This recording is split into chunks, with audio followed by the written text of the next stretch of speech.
What's your thoughts on government cover-ups or covert societies attempting to control humanity? Do you believe in ancient astronauts, intergalactic communication, or extraterrestrial visitations? Ever had an experience with disembodied spirits or the paranormal universe? Are these subjects fact or fiction? Each week, Tony and Eddie explore these unbelievable realities and beyond. Exclusively on Truth Be Told.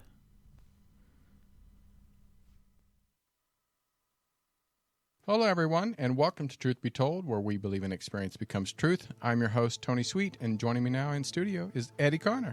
Thank you so much, Tony, and welcome everybody to our Angels Healers Circle. First up, we have Reverend Keith Horwitz, who is an Agape licensed spiritual practitioner. That's a mouthful. It is his belief that if you are living your heart's desires, feeling supported, loved, empowered, and joyful, with the intention of fulfilling your dreams, not only will your dreams be met, but within this lies the keys to world peace. As each one of us embraces what truly fills our hearts, then by the natural laws of a loving and efficient universe, the simple byproduct is universal peace. We love that. As such, and because he believes one should practice what they preach, he has developed a private practice that brings him joy. And most of what brings him joy is helping people release what does not serve them, meaning doubts, fears, and addictions, so they can embrace that which does bring them joy. Learn more about Reverend Keith at keithhorowitz.com. And please put your hands together and welcome Agape licensed spiritual practitioner, Reverend Keith Horwitz. Hi, everybody, and welcome to another episode of Truth Be Told. I'm Eddie Connor. And I'm Tony Sweet. And Tony says 3 seconds before we go live, and you're leading. So as you heard from the introduction, we have Reverend Keith Horwitz here. We're going to call him Keith because he's so sweet that way. Oh, and shucks. we want to ask you up front, and now I've heard this in all of my years of spirituality and studying metaphysics and law of attraction and that sort of thing, that one of the common quotes is, most people who enter into spirituality and that sort of thing, they don't enter into it because everything is perfect and lovely and they have lots of money and their relationship is perfect and their job is something they love. We usually enter it as a result of great conflict or a breakdown so that we can have a breakthrough. So, we're all curious here at Truth Be Told with Tony and Eddie. That's right. What was your enclave into this whole movement that you have built an entire career around?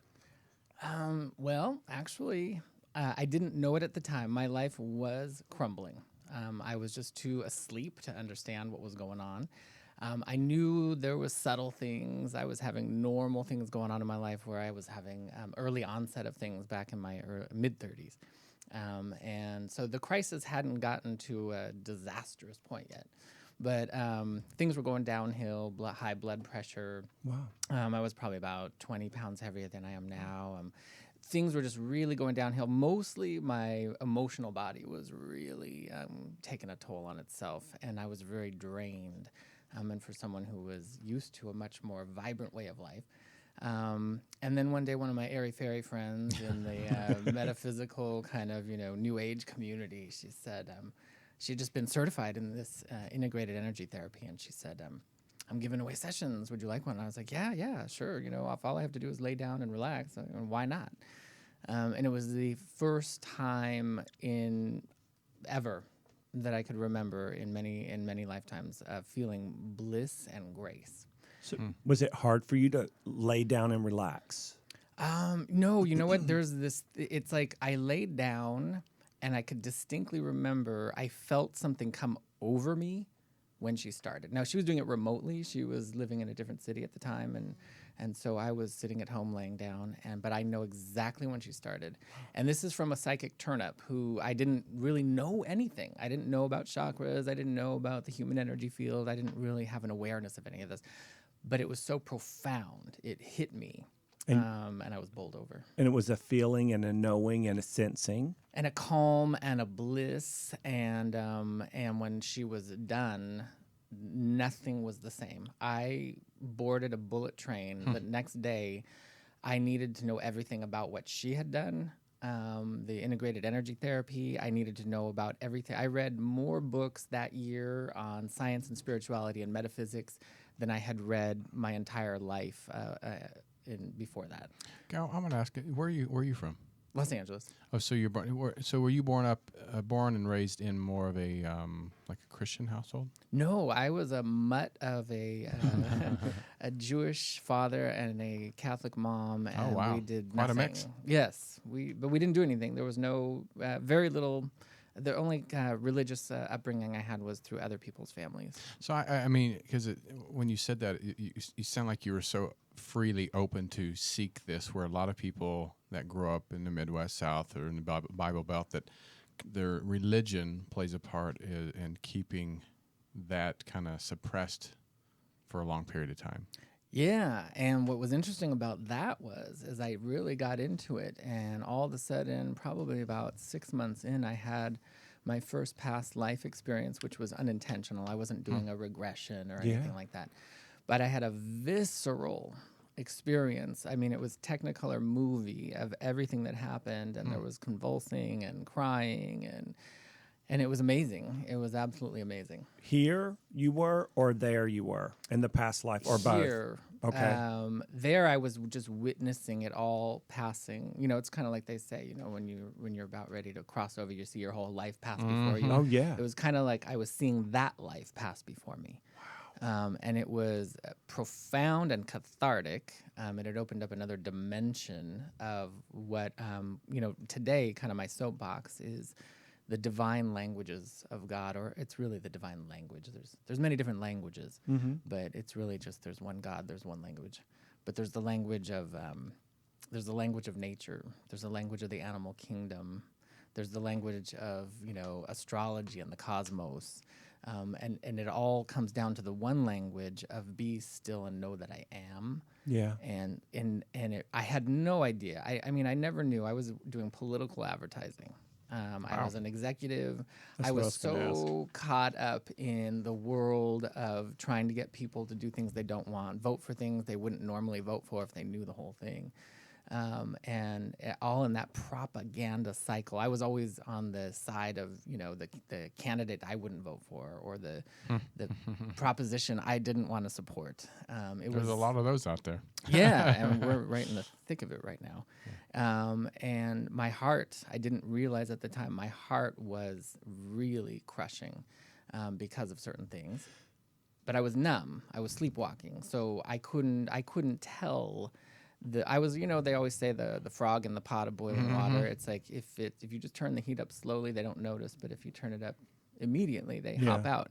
Well, I was in the slow heat up, and so consequently, my life was going downhill until this divine intervention came and woke me up. And it was the first time I had an angelic experience. It was the first time I had a cognitive download. It was strange and weird, and at the same time it was liberating. And because I had a 180 over the course, it was a 3-month period of time that everything changed. I mean, it was radical transformation. And so people in my life, they didn't know what to make of me. Oh, that's always a biggie, isn't it? I've literally had a friend one time say to me, whenever I was going through what you're describing and growing and expanding and educating myself more and trying to be grounded and healthier, and she screamed at me, she's like, I don't like the new you. I like the old you better. And I innocently think, which is the best question to ask, why? And she said, because the old you did what I told him to do. And she caught herself saying it the same time I heard her say it. And it was completely innocent. It was completely honest on her behalf. But at the exact same time, there was a lot of experiences like that in the circle. So I would think some of your corporate friends had some little meltdowns. You seem to me actually like the hardworking guy. If you're going to be there at 4 o'clock, you're going to be there at 10 till or whatnot. And hard work is an act of responsibility and being a, quote, good person. And so much of, I would think your background is based on if you work really, really hard, then you will climb the ladder, as it were, in an ethical, authentic way. And now you're in an industry, or you were in an industry that was so against what your core being wanted you to do, but you snapped right out of it, as it were. And the blessing was when it happened, I was in this kind of bubble of bliss for 48 hours. Because 3 months afterwards, through a very mystical experience, I ended up quitting. I had no intention of doing it, but I ended up quitting, and it was pretty intense. And so for 48 hours after that, I was just in this high of like, it just felt so much grace and so much beauty, but then it kind of dissipated away. And then all of a sudden I was like, oh my God, I just gave up 6 figures for 4 figures barely. And it was a real kind of like, wow, I came back to the 3-dimensional world. And that was a rude awakening, because then I started to realize I had work to do. And I didn't even realize the extent of the work that had to be done in spiritual practice. And I think, like a lot of people, when you're growing through spiritual issues in your life, until you get a structure that's right. steeped in spiritual principle. Yeah, look at you. I mean, if you had asked me 16 years ago, like, are you going to be a minister in a spirit? I would be like, you're like, crazy. yeah, right. You're crazy. I'm one of the weirdos I used to make fun of. Yeah. Yeah. Did you actually, when you first the enlightened kind of came into your spirit and you saw a different way of living and thinking, and did you actually go through a selfish period of saying this is mine for now before I start helping others? Not as selfish in a negative way, but meaning I need to embrace it first. Somehow I was given the space to do it. My partner at the time, who's my husband now, we've been together 26 years, but he kind of didn't know what to do with it all, but he was also really, he was very supportive.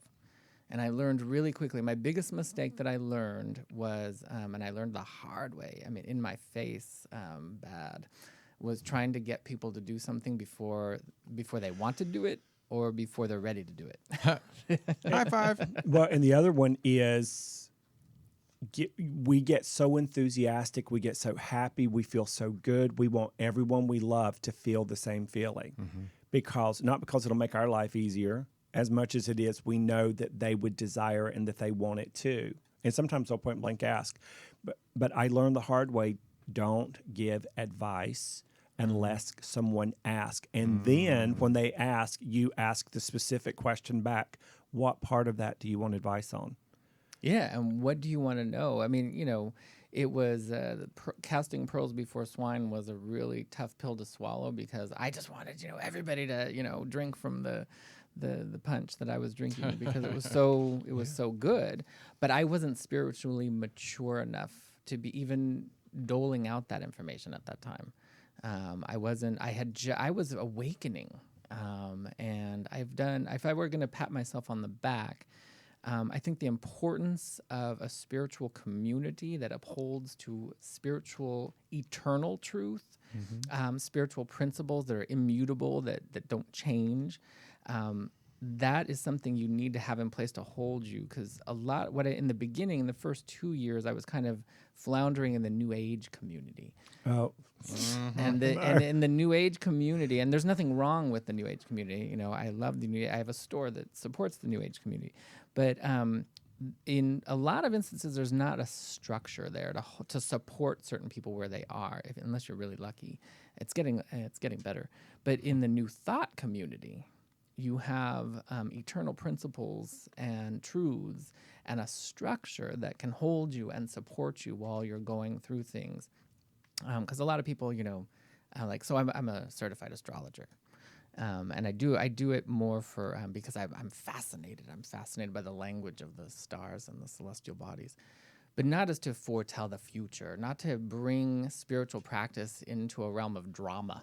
It's like I'm not doing it for drama. I want the truth. I want the truth to set me free, because that's where liberation is. That's where fun is. Bliss is like way better than any drug or anything else. Especially when you're able to look at it, because I think of astrology as a science. Yes. And I look at it as a non-physical science, even though they're physically lined up in a way that helps you understand what's going on with mass consciousness. Because I remember being in high school one day, because I was such a popular kid. And Like I was. and I was like walking across campus, and I was just in a really bad mood. Now I couldn't express that, of course, in the South in the '60s, and I remember thinking everybody today's in a bad mood. And I didn't know about law of attraction. I didn't know that I was like attracts like. I just knew that everybody whose path I came across was in a crappy mood like I was. And then I remember thinking, what is that? And then there have been whole groups of consciousness that are part of some big thing that changes the way humanity works. Aren't you fascinated with that? I am. I look at I like the languages because there's certain subtle nuances that are really fascinating. And like with astrology, I think of it more like it's weather systems. When particular planets align in a particular way, there's going to be a particular weather pattern that's going to come through. And how is that going to affect where you are and where you live and your energy body? But it's the self-awareness component, because a lot of people, like if you take sacred geometry, for example, like they think that the sacred geometry is going to change their life. And it's like, no, it's the embodiment of what the sacred geometry means. Thank you. If you embody it, Or if that will make a difference. Yes, or I'll change my name just a little bit so that I fall under the perfect numbers of enlightenment instead of embodying it without switching your name up, or the sacred geometry, or whatever people use to get themselves there from the outside in. I'm fascinated by that. Okay. Well, actually, can I ask, before you ask your question, you said two different terms, and for the people out there that may not know the difference, New Thought, New Age. Can you explain the difference between the two? Yeah, the New Age, movement or community, I would say, is more of an unofficial gathering of metaphysical principles that is kind of a gathering of, whether it's energy medicine modalities like Reiki or any, reflexology and things like that. And also kind of has a little bit of a tie into some of the ritual, a lot of ritual and things. And it can be very tied to specific spiritual truths and principles. But the New Thought community is a practice that's tied to the truths of the metaphysical meanings of sacred text. Right. There's a structure there, and I would say that it's really steeped in affirmative prayer and meditation, which should also be in the New Age community. Right. But you can sometimes drama can. I find it more prevalent in the New Age community. Because people, sometimes, like if you even watch some of those supernatural shows that are on right now, it's like where you can shapeshift and you can do all these things, which I believe, I believe in that, but not to bring spiritual technology into the realm of duality so that you can bastardize it. Right. You want to bring spiritual truth into your life so that you can liberate yourself. Right. And expand your divine energy quotient is what I really... To me, that's the whole thing, because our energy body holds a perfect record of every choice we've ever made. We're living at the consequence right now of every single choice we've ever made from this life or any other life. And most of us have no idea what those choices are. Right. Most of us have long forgotten what the choices we made were, and for me, I've uncovered things. I'm like, whoa, I'm shocked. As I move through the healing process, allow the truth to come to the choice that led to an erroneous decision or belief, and then it liberates me. So, I can give you an example if you want one. Yeah, please. For example, when I was younger, in elementary school, I was bullied and teased and tormented, and sometimes a little physically too. And it was really hard on me. It was devastating. And I learned ways to cope. I learned how to cope with from my ego. Avoiding was one of my master tricks that I learned. I would just avoid it. I took that a long way to avoid the pain. And then, you grow up and you kind of move beyond. And then I entered into a healing practice in my spiritual life. And I started noticing things.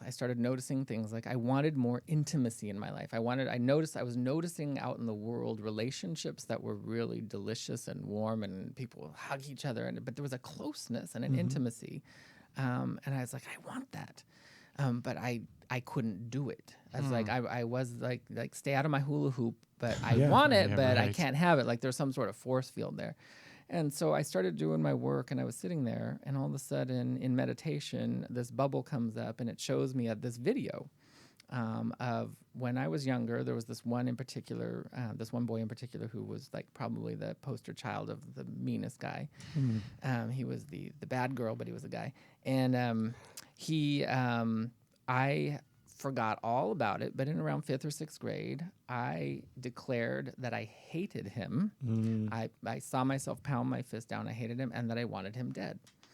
And that doesn't go anywhere. It sits suppressed, dormant in your energy body as a choice that you've made, and I live at the consequence of that. And for me, the intimacy was part of the consequence, because I'm starting to block things out of my energy field. And I chose, in that point, Spirit was just like, so showing me this, and there was this field of energy that was just like, so what do you want to do about it? And it's like, I choose from my heart, from my complete heart and soul, I want forgiveness. I want to allow forgiveness in. And I kid you not, the very next day, I go into Borders. This was a long time ago before they closed. And I look over and I see this girl that I had gone to elementary school with. We're standing in line. I'm like waiting to purchase my new spiritual book. And she's like, Keith. And I'm like, yeah, Lynn. And we catch up a little bit. She goes, I'm so glad I ran into you. We're having a elementary school 25-year reunion next month. Wow. And we couldn't find your information. I'm so glad I ran into you. So we exchange information. And then I leave. And I'm like, he's going to be there. And it was the most awesome experience, because it was like the universe coagulated around and choreographed a healing that was beyond my wildest dreams. And when I did see him, it was amazing. We hugged it out. It was awesome. It was deep. It was profound.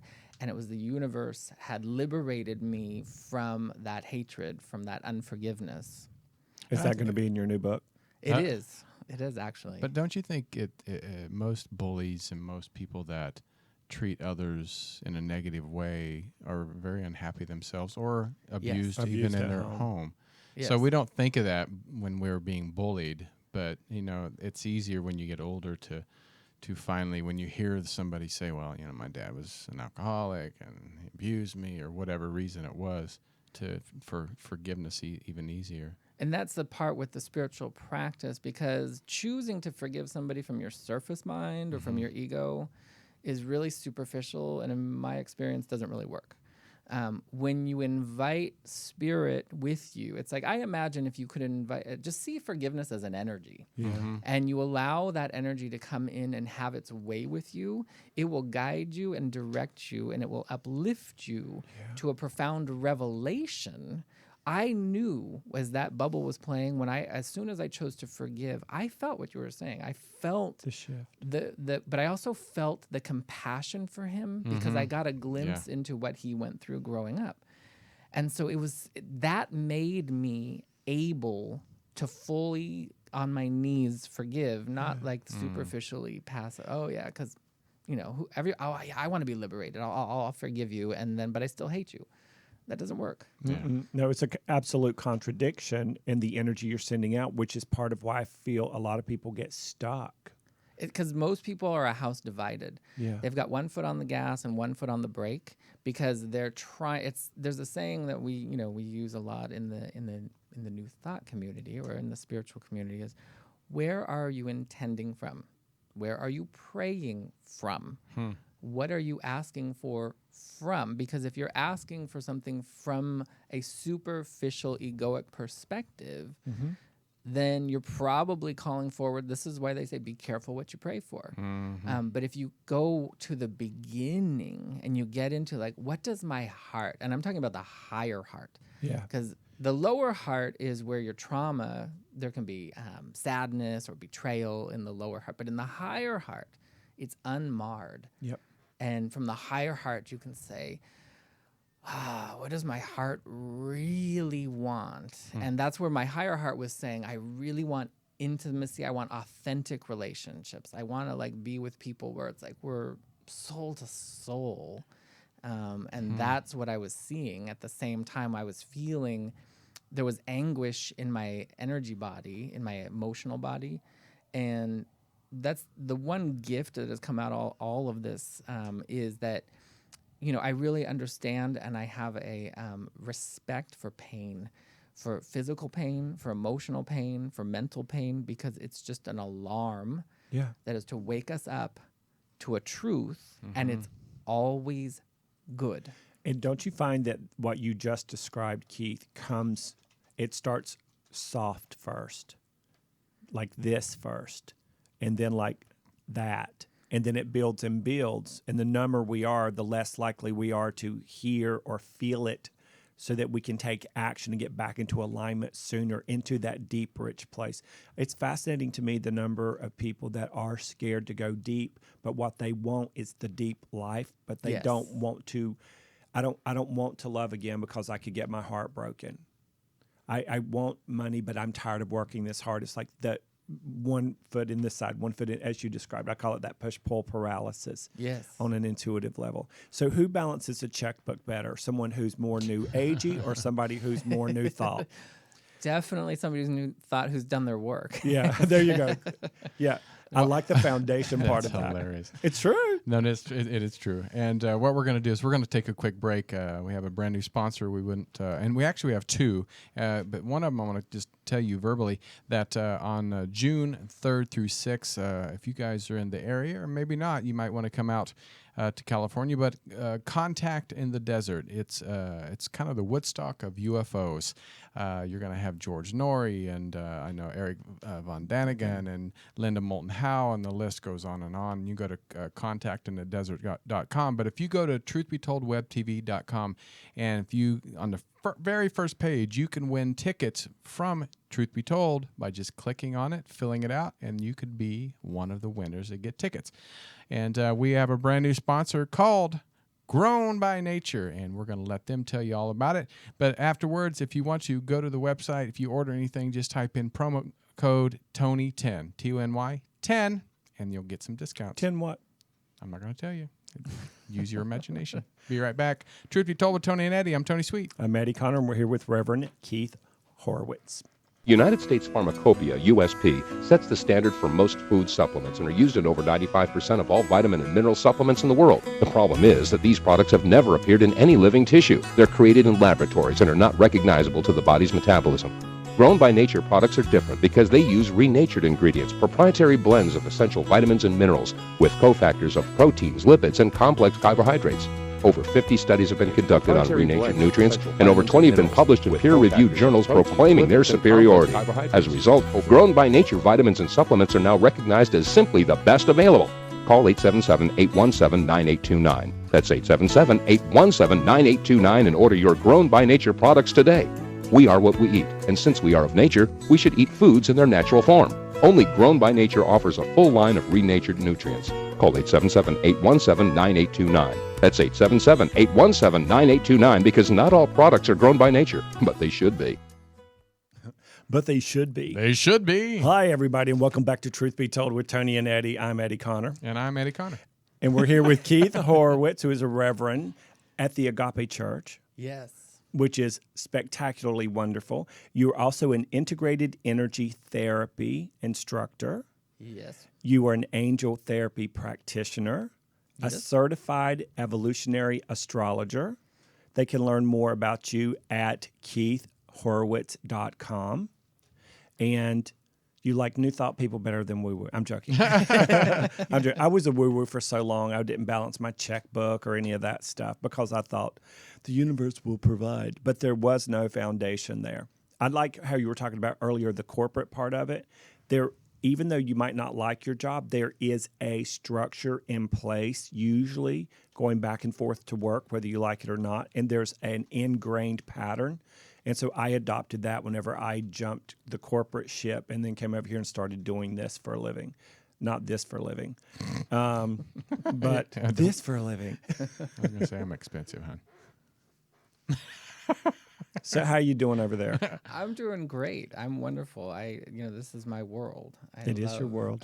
Which, is So kinda, how you and my doing? world is growing and expanding and getting better. Excellent. So let me ask you this. Your passion is divine energy, medicine, and sacred languages. What does that mean more specifically? Like if someone from the show reached out to you, how would you tell them what that is? Well, if you look, I kind of put things in three camps when it comes to kind of healing. You've got Western or allopathic medicine, you've got Eastern or holistic medicine, and then I have what I call divine energy medicine. And a lot of the Eastern or holistic medicines can cross over into divine energy medicine if they are following, holding an awareness of the divine, of prayer, of meditation, that you know that something greater is doing the work through you. Some people, like in acupuncture, for example, I believe it is a divinely inspired, natural way to bring about healing, because it's allowing the natural law, the channels and meridians through your physical body to open up and move energy, which is what it's supposed to do. But you don't necessarily have to be spiritual. You don't necessarily have to pray. You don't, and I just find it a little more,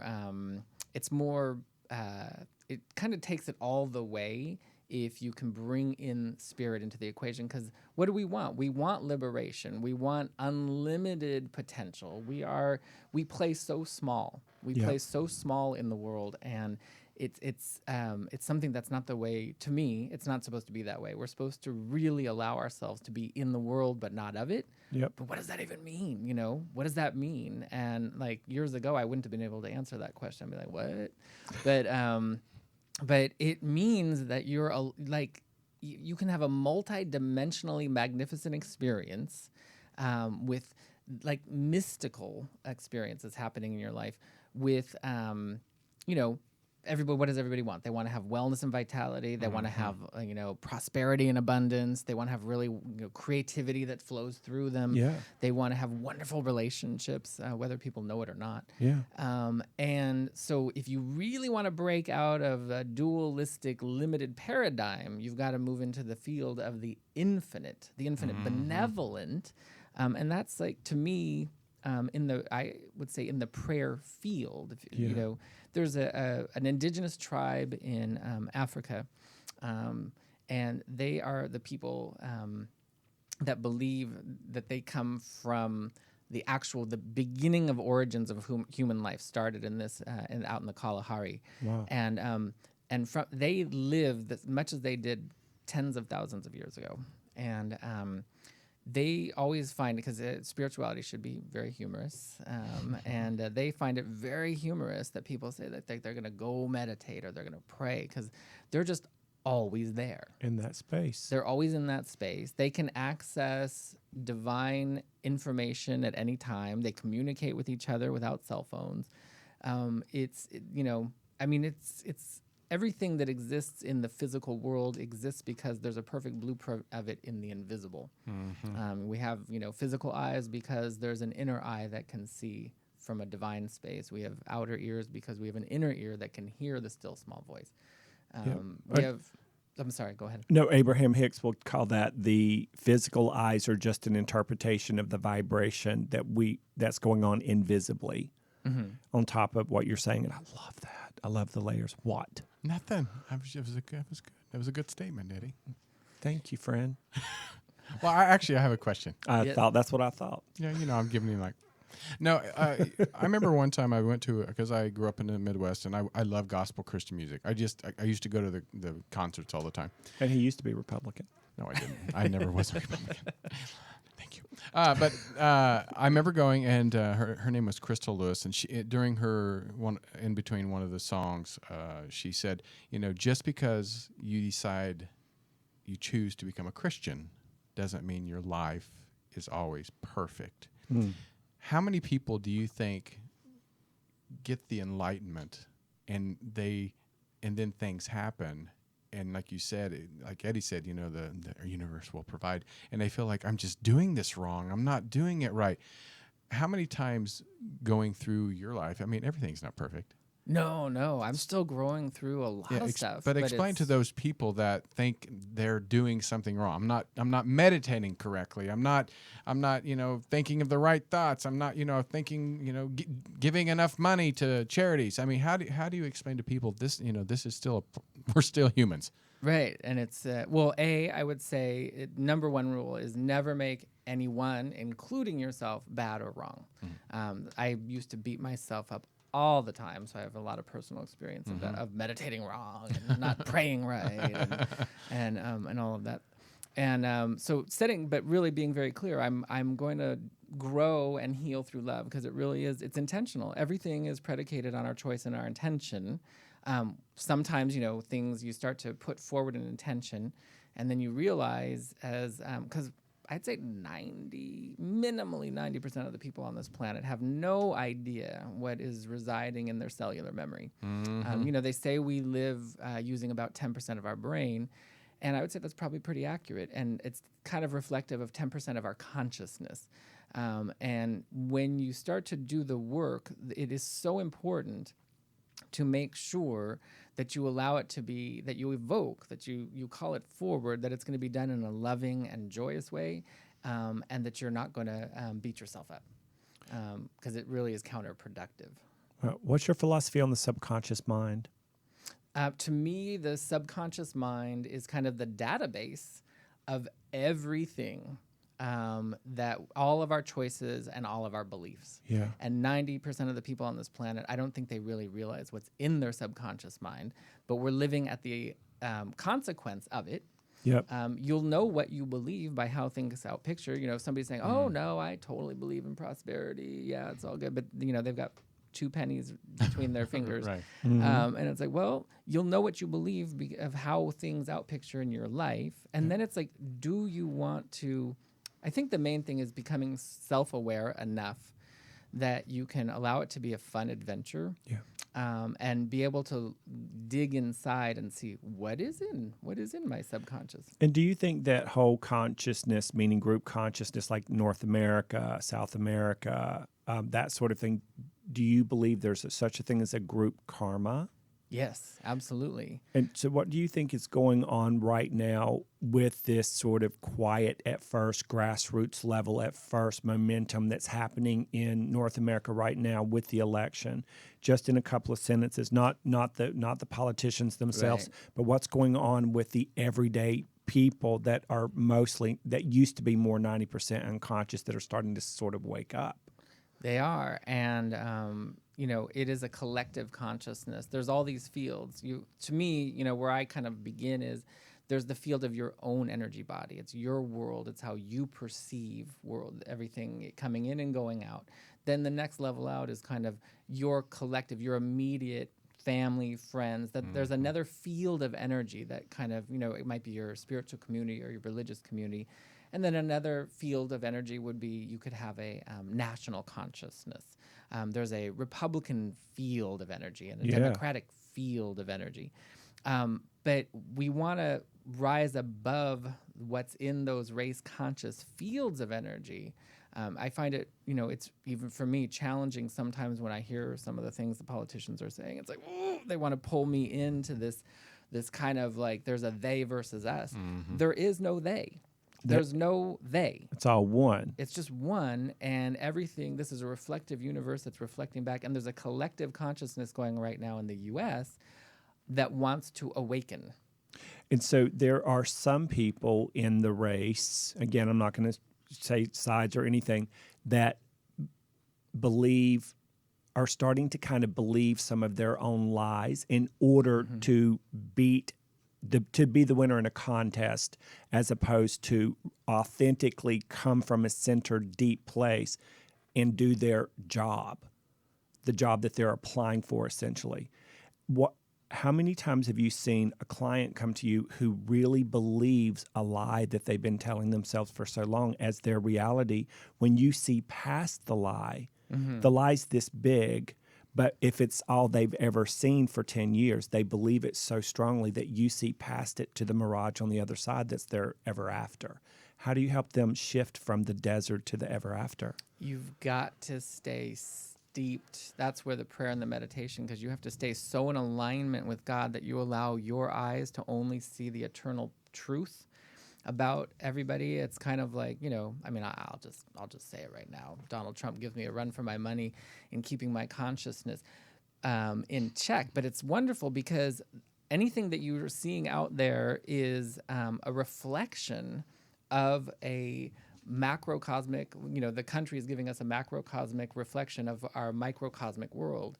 And so there's no finger pointing, there's no blaming. There's Right. only like, oh, well, what do I need to do with this to bring it up to a higher level?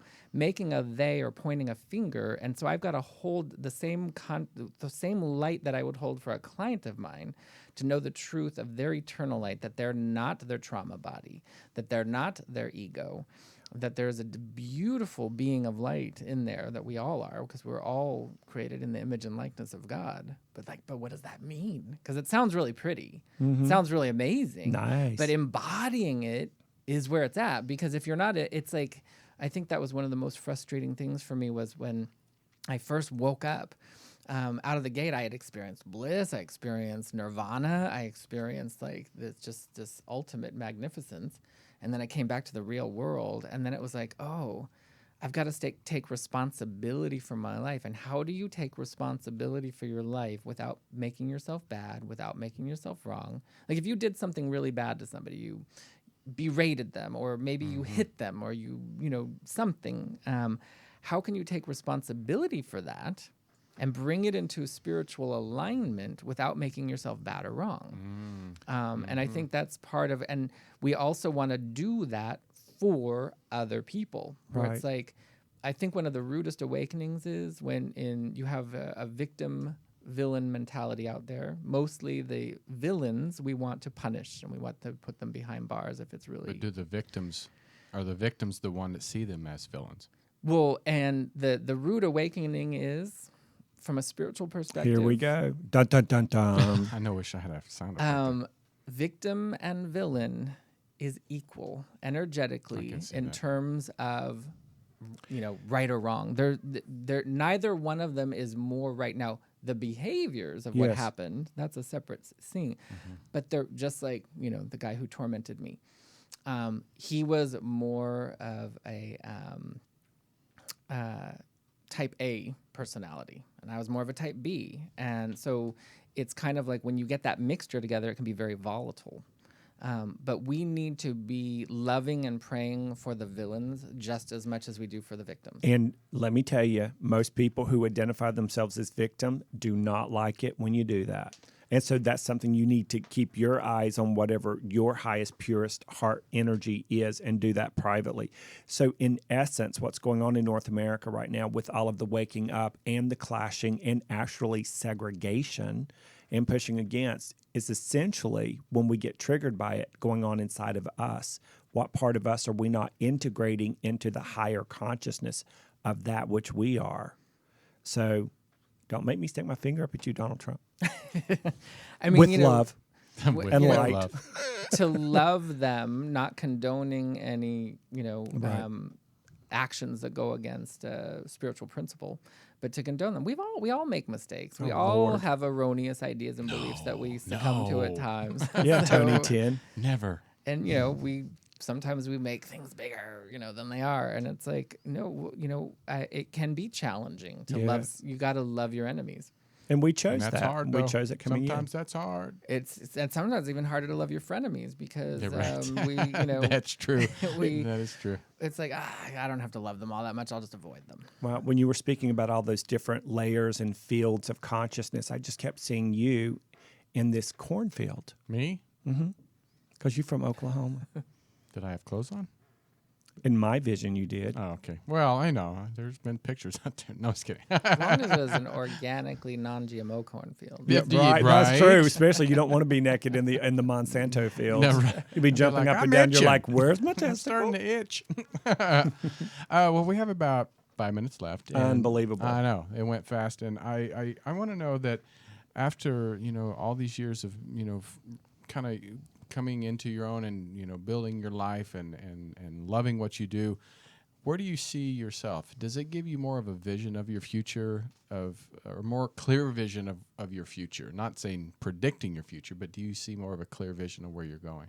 Yeah, I do now more than ever. Reverend Michael always often talks about And I completely 100% agree that you can kind of be pulled by the vision of your life, or you can be pushed by the pain. And most of us kind of go back and forth, if you're on your spiritual path, back and forth between the two, pain allowing experience to propel you forward.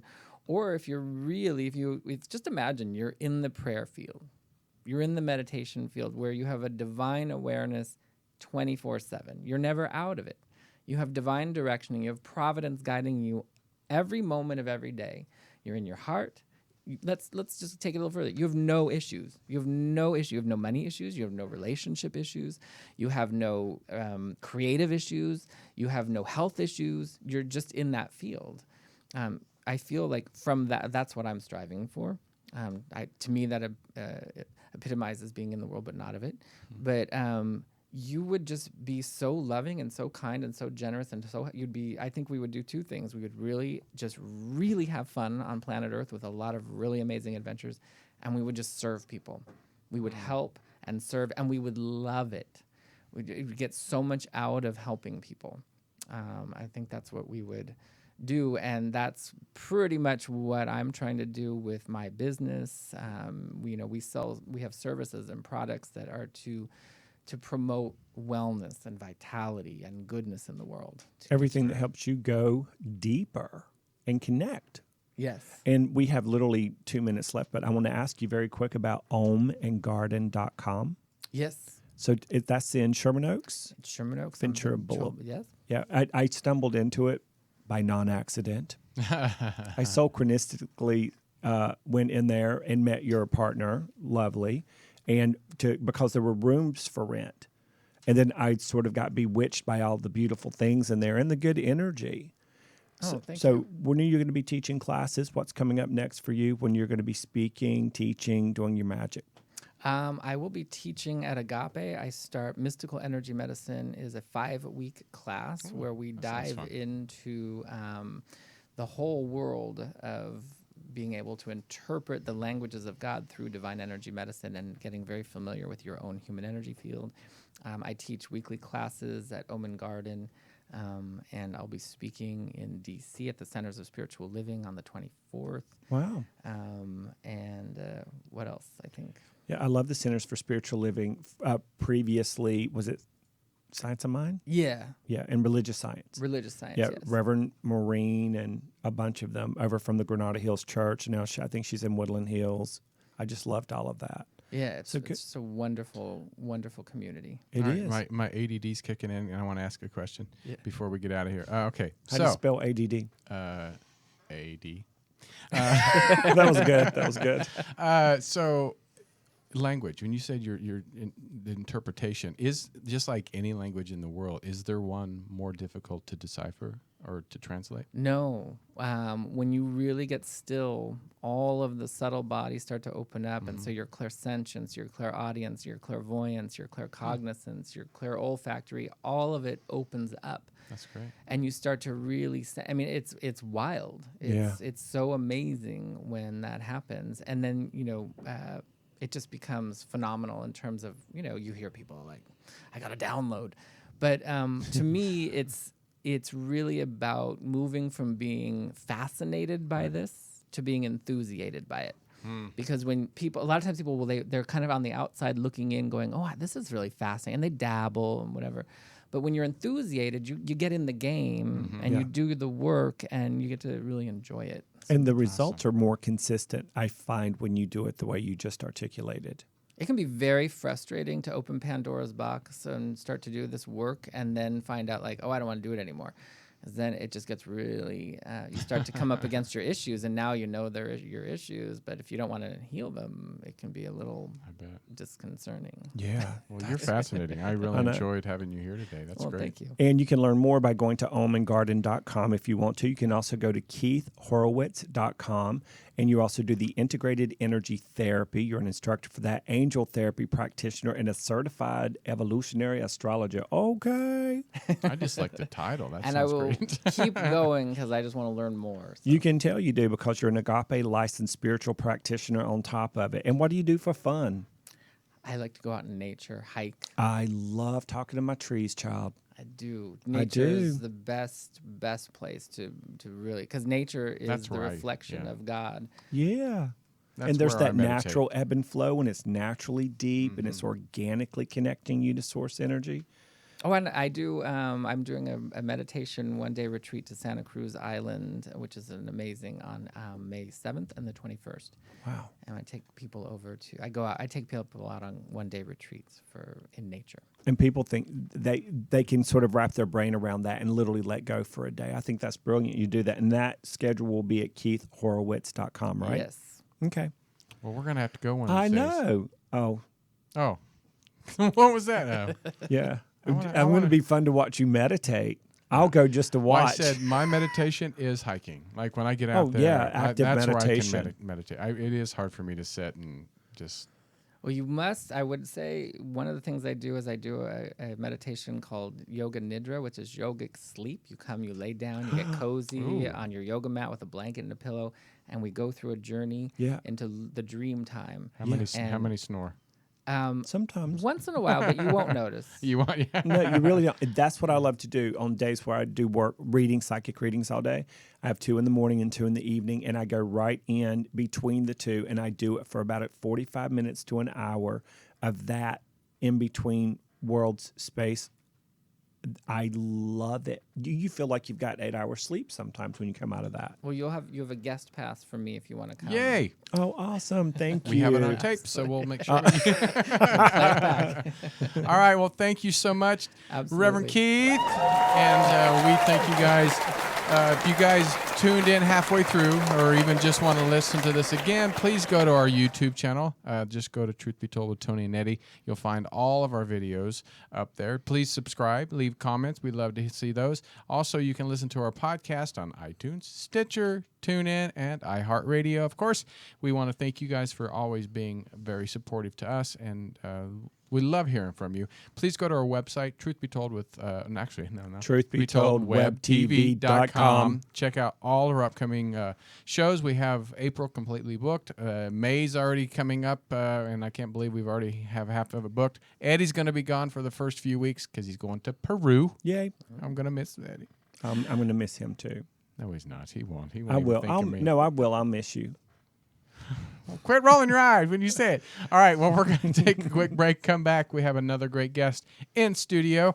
Please, Eddie, Mark Mezzadorian. because I couldn't say his last It's name. okay. All right. It's okay, All Tony right. 10. This is Truth Be Told with Tony and Eddie. I'm Tony Sweet. I'm Eddie Connor. And? Oh, I'm Keith. All right, That was we're out of adorable. here. I love putting people on the spot.